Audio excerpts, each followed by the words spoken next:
Hey guys, welcome back to our channel. Today I am going to be sharing with you my labor and delivery story with little baby Oliver here. If you guys are new to our channel, I am Crystal and my husband's name is Cory, and we now have 3 little boys, Cooper and Sawyer, who are 3 years old, and they are identical twins.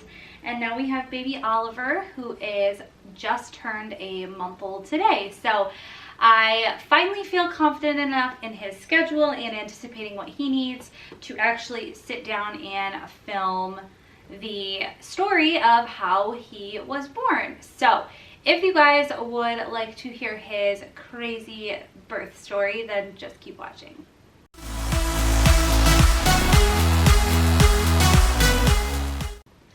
Okay, so Oliver was born on August 17th, 2020 at 4 p.m.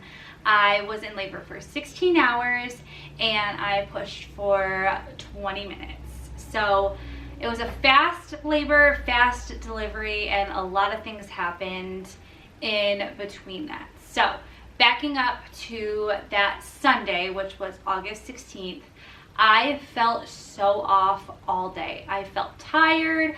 I felt achy. I just felt so weird all day. And so I told Cory, I was like, I have a feeling within the next couple of days, Oliver is going to make his appearance and I'm going to go into labor. I just had that feeling, and I had that same feeling when I went into labor with the boys too. I felt that same weird off feeling where I felt sick all day, felt tired all day, and then the next day I went into labor with the boys. So it was kind of a familiar feeling, and it made me feel like, yes, we are finally getting somewhere. So we went over to my parents that night just to kind of hang out. I needed to get my mind off of what I'd been feeling. So we went over there, had dinner, and kind of just chilled out over there for a little bit. And then after that, we came back home and got the boys situated and put them down for bed. And I had started cleaning up the house, kind of just picking up here and there, because like I said, I felt like the next couple days I was going to go into labor and I didn't want the house to be a giant mess when I did. So I cleaned up the house, and then I actually edited and scheduled to upload a video, which is my 38-week pregnancy update and what's in my hospital bag video, which I'll have in the cards up at the top. But I was staying up late to edit and schedule that to be uploaded.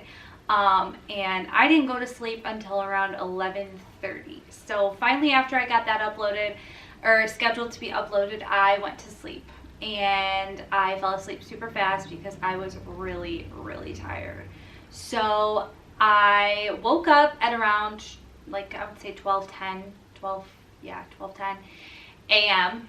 and Cory was out here playing his game, and I felt like I had to go to the bathroom. So I got up and I rolled over onto my side to kind of get myself out of the bed, and when I stood up, my water broke. I felt a huge gush all over the place.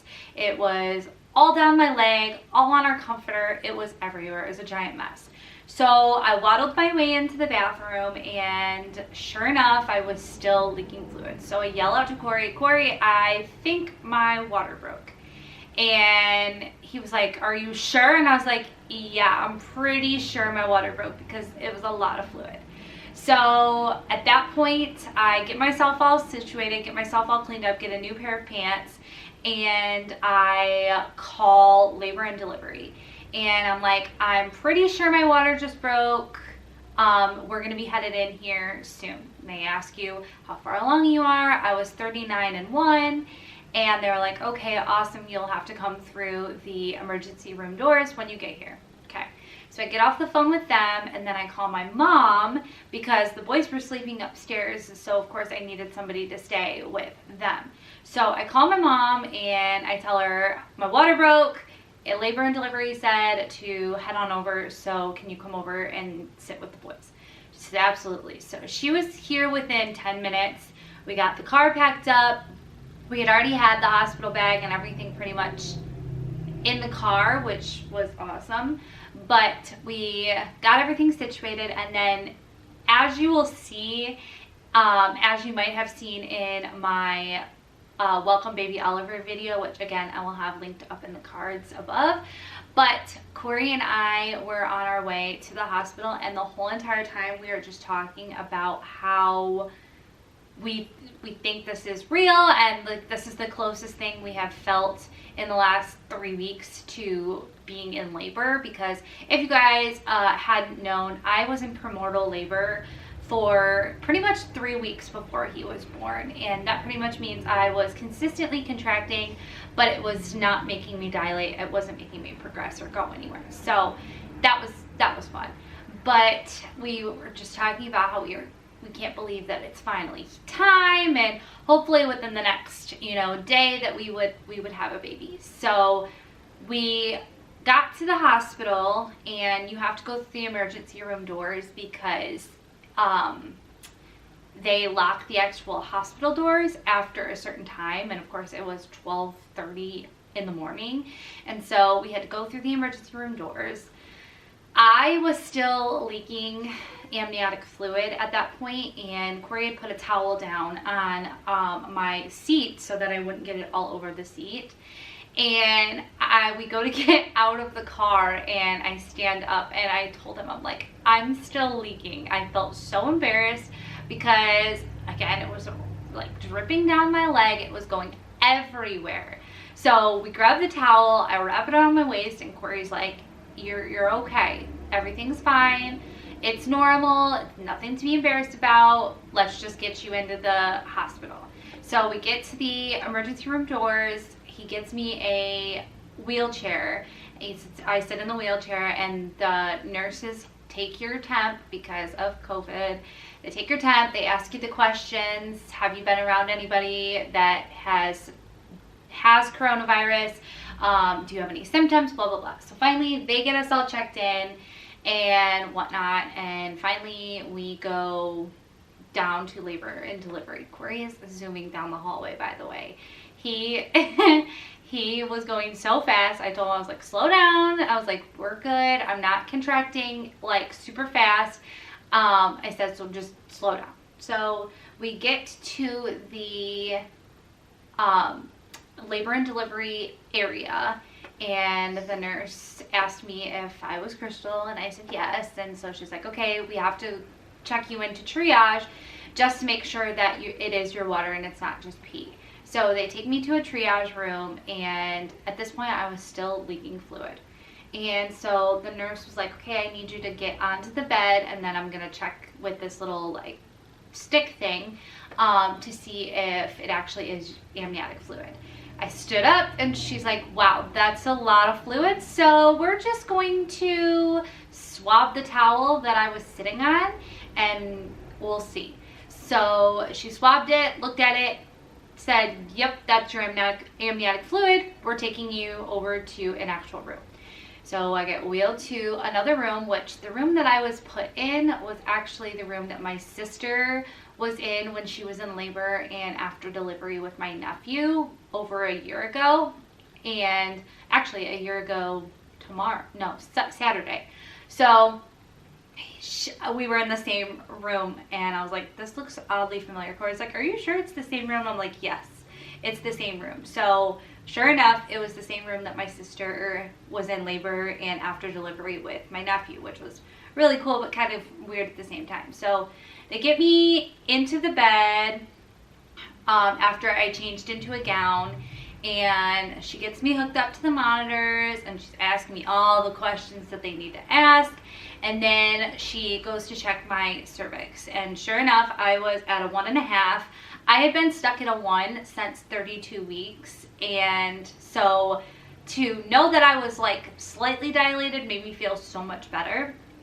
So I was dilated to a 1.5, and I was she said about probably 50% effaced at that point. So she said, we'll just get you comfortable, and we'll just kind of wait it out to see if your contractions start to get closer together and more consistent.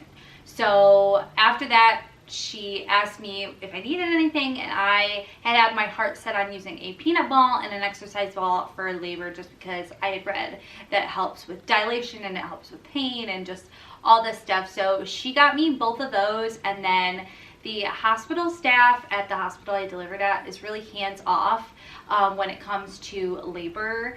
If you are not high risk and you are not in need of something every second, they kind of just let you just be.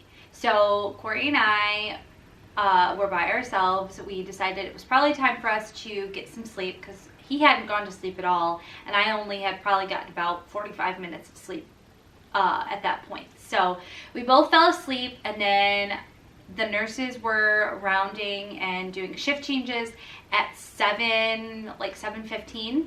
So they came in, and I had the best nurse. Shout out to Krista. I know she's probably not watching this, but she was the best labor and delivery nurse I could have asked for when she changed, or when they shift changed.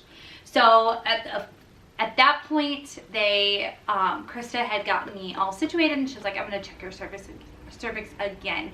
And by this time, it was like 9 o'clock. Yeah, it was like 9:15-ish when they checked my cervix again. And so when she checked me, I was at a 4.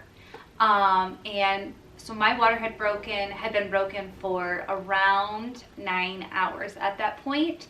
So Krista had went and talked to my midwife, and my midwife decided, because my contractions had stalled out and my water had been broken for so long, that they wanted to start Pitocin. So at around 9:30, they started Pitocin, and they started it out really weak and in a small dose at that point, and then it started to increase and the contractions started to get much closer together. And so I had started to feel a lot more pain, and it wasn't just like like wincing. It was like, oh my gosh, this is horrible. So they gave me Stadol, which made me super loopy, and I literally felt like I've never been high, I've never done drugs, but if I could pinpoint a feeling, that feeling is what I was feeling. So I had the Stadol. They gave me the Stadol, and then at that point, my contractions were getting so close together. I was probably having contractions every minute or so, and they were becoming very painful. Now, the original plan was that I was going to go unmedicated, and that I was just going to do it without any epidural, without any drugs, anything. That was kind of what I really wanted to try. But then when they suggested doing Pitocin, I told Krista, I said, if I have to have Pitocin, I will want to have an epidural. So they had already had 5 other laboring moms on the floor that wanted epidurals. So at that point, she was like, do you want me to put you in for an epidural? I said, absolutely. So she put me in for an epidural, and at this point, the contractions were so intense and so close together that I could not take it. I was crying.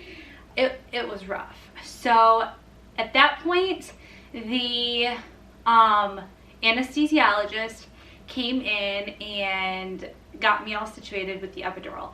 Now, I was crying pretty much through the epidural just because I was so overwhelmed with the pain that I had been feeling, and the anesthesiologist was like, am I hurting you?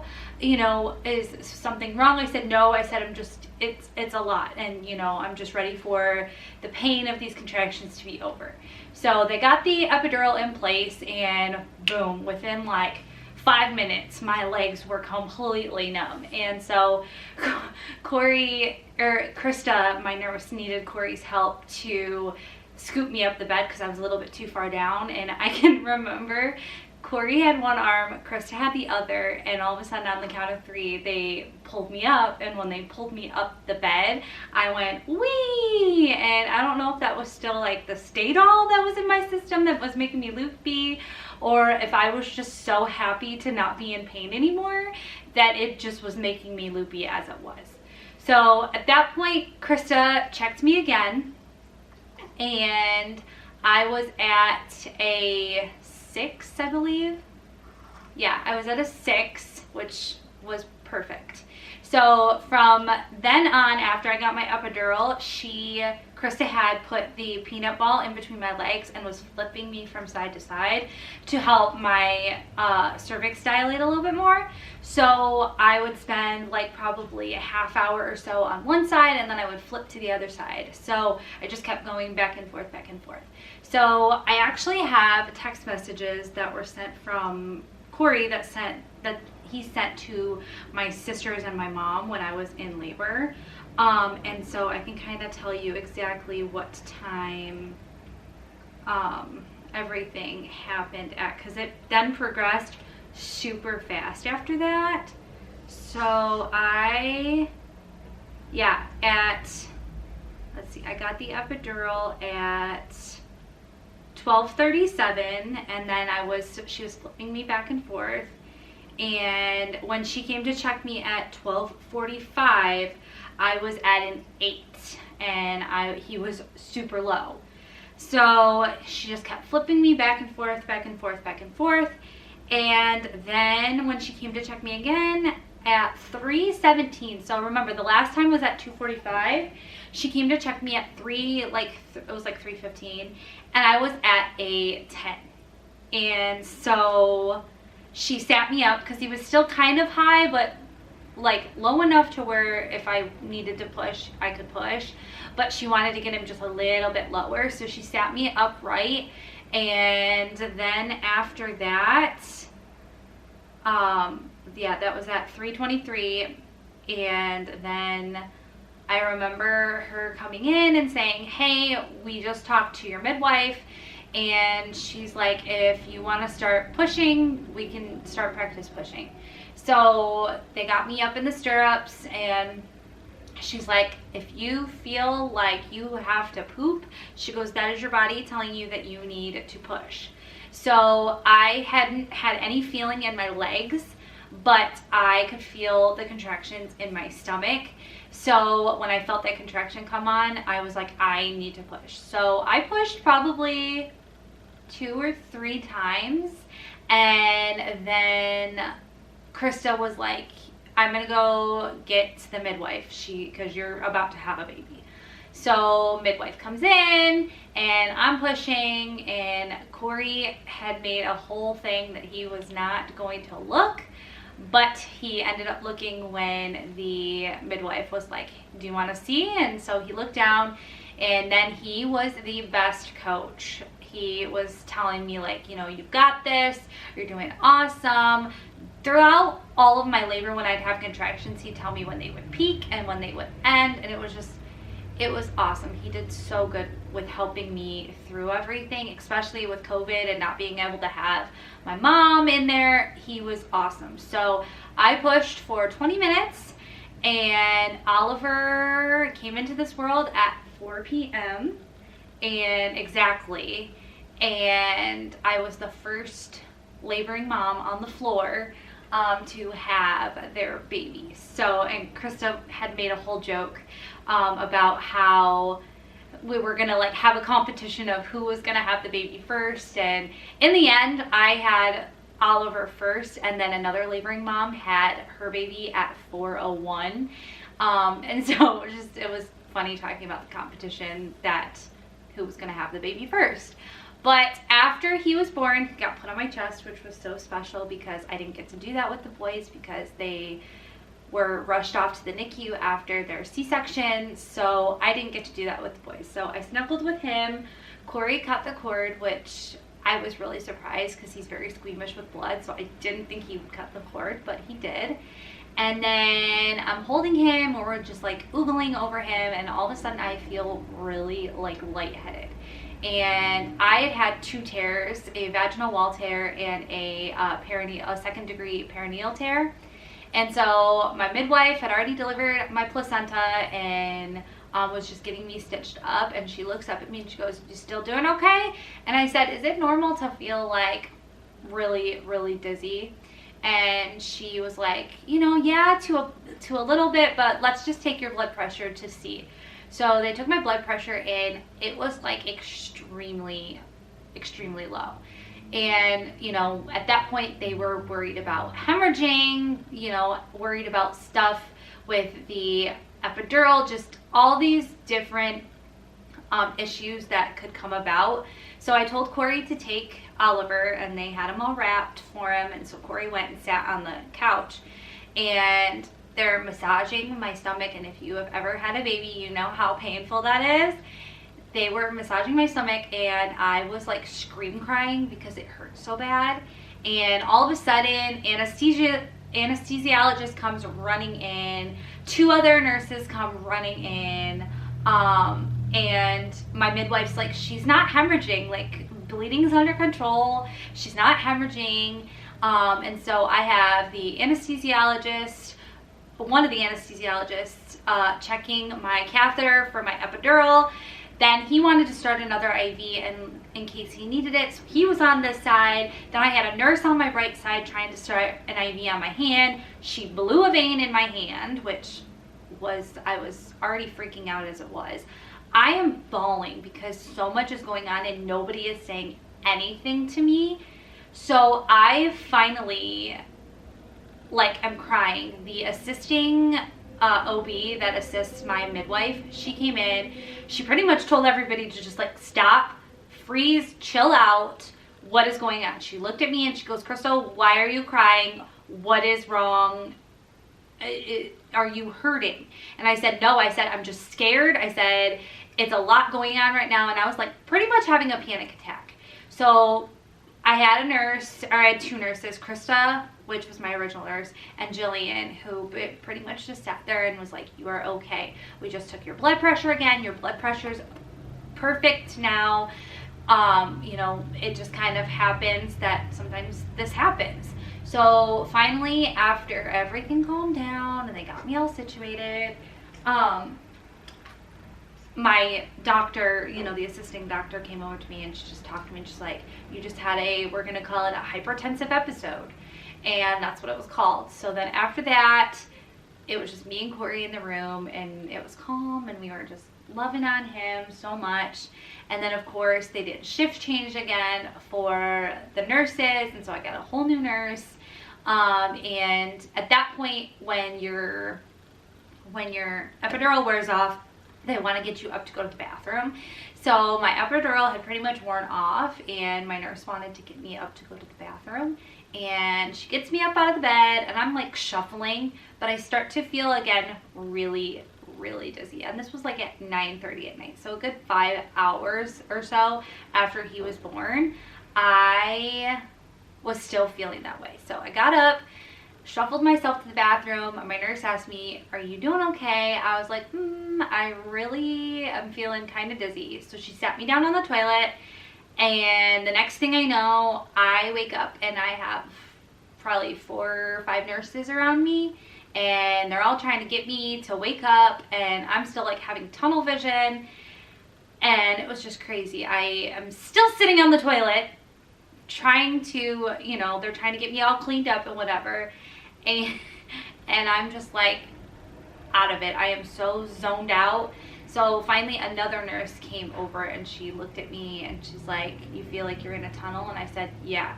So I just kind of was like, what are you looking at?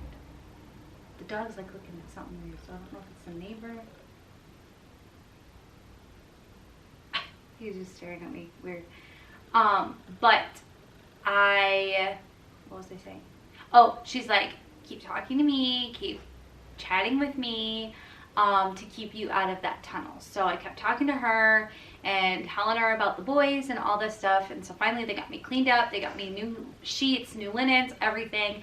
And then they helped me get back to the bed. And then my nurse pretty much told me, if you need to take the baby, or if we need to take the baby to the nursery for a little bit so you and your husband can get some sleep, we can do that. But Cory said, no, I'll stay up with him, you get some sleep. So finally I got probably a good 2 or 3 hours of sleep, which is awesome. After you have a baby, you're just exhausted. So after that whole craziness, we thought we were gonna get out of the hospital, and then his jaundice levels were a little high, or his bilirubin levels were a little high. So at that point he had to be under the lights, and so we didn't get to go home until the 19th. So after that, we got to come home, and as you guys probably saw in the Welcome Baby Oliver video, it was just bittersweet, kind of just being together as a family of 5, and just absolutely loving the way that the boys were reacting to him, and they still are just obsessed over him. So that is my crazy birth story with baby Oliver. Oh, he weighed 6 pounds 15 ounces, and he was 20 inches long. Just a little teeny guy, which we knew he was going to be petite anyways, but he is just the most perfect little thing, and we are just so happy to have him in our lives. So that is his birth story, and I really hope you guys enjoyed hearing about it. I do have a labor and delivery story with the twins, which I'll have that linked up in the cards above as well. And I hope you guys, like I said, enjoyed this video. I always like looking back at how things were when I had the boys, and so to have this video to look back on with Ollie is just that much more special. If you guys like this video, please give it a big thumbs up, and don't forget to subscribe for more videos. My next video is going to be a fall home decor tour, so be on the lookout for that, and click the notification bell so you guys get notified every single time we upload a video. But until then, I will see you guys in my next video. Bye guys.